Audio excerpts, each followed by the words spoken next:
देश में अक्सर चर्चाओं में रहने वाली जेएनयू यानी कि जवाहरलाल नेहरू यूनिवर्सिटी एक बार फिर सुर्खियों में है। सुर्खियों में रहने की वजह वही पुरानी है, यानी कि जेएनयू के विवादित नारे। नमस्कार, मेरा नाम है दीपक वर्मा और आप देख रहे हैं तरुण मित्र। क्या यूजीसी की आड़ में देश में एक बार फिर हिंदू धर्म को निशाना बनाया जा रहा है? क्या यूजीसी की आड़ में ब्राह्मणवाद, ठाकुरवाद, मुर्दाबाद के नारे लगाकर एक बार फिर हिंदू धर्म को तोड़ने का प्रयास किया जा रहा है? ये सवाल इन दिनों हर उस शख्स के जहन में है जो इन दिनों सोशल मीडिया पर दिल्ली यूनिवर्सिटी और जवाहरलाल नेहरू यूनिवर्सिटी के छात्रों के प्रदर्शन से जुड़ी वायरल वीडियोस को देख रहा है। इन वायरल वीडियो में साफ तौर पर दिखाई दे रहा है और सुनाई दे रहा है कि किस तरह से जेएनयू एवं दिल्ली यूनिवर्सिटी के बताए जा रहे छात्र रैली के दौरान विवादित नारे लगा रहे हैं, जिसमें कहा जा रहा है ब्राह्मणवाद हो बर्बाद, ठाकुरवाद हो बर्बाद, हिंदू राष्ट्र हो बर्बाद। यूजीसी की आड़ में आखिर ये नारे क्यों लग रहे हैं? ये एक बड़ा सवाल इन दिनों हर किसी के दिमाग में बैठ चुका है। क्या ये कोई एक सोची समझी साजिश है?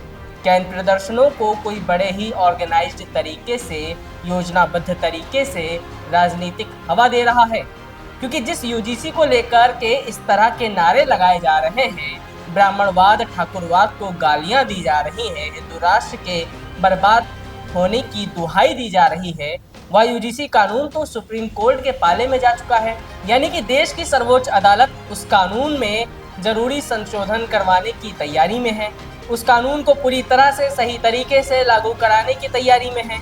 तो आखिर क्यों इस तरह के नारों से देश का माहौल बिगाड़ने की कोशिश की जा रही है?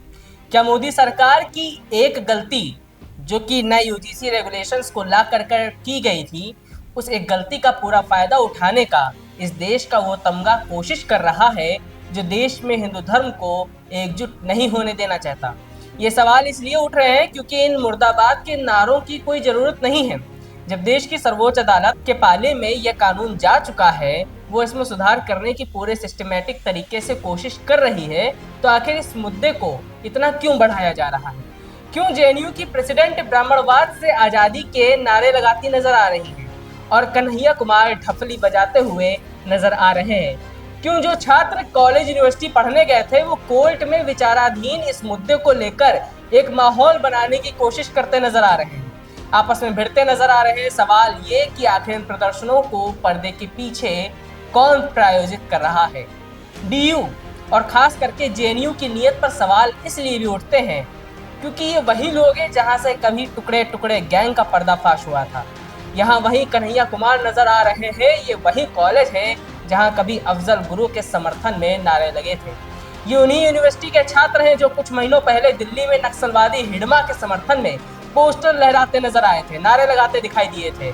आज उसी कैंपस में ब्राह्मणवाद की आजादी के नारे लगते दिख रहे हैं, जहां से देश के प्रधानमंत्री मोदी, गृह मंत्री अमित शाह को अब्जप्त कहने के वायरल वीडियोस सामने आते हैं। तो ऐसे में सवाल उठना, इन प्रदर्शनों के पीछे छिपी नीयत पर उंगली उठना लाजमी है, क्योंकि देश के अन्य हिस्सों के मुकाबले अब ये आग केवल दिल्ली से ही सुलगाई जा रही है, वो भी इन्हीं चिन्हित यूनिवर्सिटी के जरिए जो हमेशा विवादों में रही है। सोशल मीडिया पर ये सवाल इसलिए और खड़े हो रहे हैं क्योंकि पिछले कुछ सालों में जहां हिंदू या यूं कहें हिंदू वोट एकजुट होता नजर आया था, देश की राजनीति में संगठित हिंदू वोट की ताकत हर पॉलिटिकल पार्टी को नजर आई थी और साथ में ये भी दिखाई दिया था कि इसका सीधा साधा फायदा सत्ता में बैठी बीजेपी को हो रहा था। तो ये कहीं उसी ताकत को कमजोर करने की स्ट्रेटजी तो नहीं है? देश में होने वाले भावी चुनाव में हिंदू वोटों को बिखेरने की कोशिश तो नहीं? कहीं ये यूजीसी के मुद्दे पर साइलेंट मोड पर बैठे विपक्ष या लेफ्ट की रणनीति तो नहीं? क्योंकि सवाल यही उठता है कि बार बार आखिर यूजीसी के बीच में हिंदू कहां से आ गया? हिंदू राष्ट्र बर्बाद होने के नारे क्यों लगाए गए? इसके पीछे क्या संदेश दिया गया? इसे डिकोड करने पर बहुत से मायने निकलते हैं, सवाल खड़े होते हैं, जिन सवालों का ठीक जवाब तो हमारे पास भी नहीं है। सभी आशंकाएं हैं जो आपके हमारे मन में है और सोशल मीडिया पर अलग अलग दावों के जरिए तैर रहे हैं। हालांकि ऐसा नहीं है कि इसके अपोजिट साइड से यानी कि रिएक्शन में कोई वीडियोस नहीं आ रहे हैं, वो भी लगातार जारी हैं और यही इस मुद्दे की गंभीरता को बढ़ाता है कि इस देश का युवा, जिससे देश से जुड़े अन्य जरूरी मुद्दों पर सवाल उठाना था, देश की आर्थिक हालातों पर सरकार से प्रश्न पूछना था, घेरना था, आज वही युवा जातिवाद जैसे मुद्दों पर आपस में भिड़ा जा रहा है, अपनी व्यक्तिगत राजनीति के विकल्प तलाश रहा है। लेकिन इतना साफ है कि देश की मोदी सरकार ने नए यूजीसी रेगुलेशंस लाकर एक ऐसी बहस छेड़ दी है जिसको लेकर विवाद कम होने का नाम नहीं ले रहा। सरकार और विपक्ष दोनों इस पर मौन साधे बैठा है। संभवतः सरकार ये सोच कर चुप है कि ये जो कुछ भी हो रहा है उसके ही तो एक गलत फैसले का नतीजा है, तो वहीं विपक्ष भी ये सोचकर शांत बैठा है कि जो कुछ भी हो रहा है उसके लिए तो सही ही हो रहा है, क्योंकि हिंदू वोट बिखरेगा, नुकसान भाजपा को होगा और फायदा उनका। फिलहाल क्या आपको भी ऐसा लगता है? क्या आपको भी इन प्रदर्शनों पर ब्राह्मणवाद, हिंदू राष्ट्र विरोधी नारों के पीछे यही वजह लगती है? क्या आपको भी लगता है कि यूजीसी की आड़ में एक बार फिर हिंदू धर्म को निशाना बनाने की कोशिश की जा रही है? फिलहाल इस खबर पर आपका जैसा भी ओपिनियन हो हमें कमेंट बॉक्स में जरूर शेयर करें।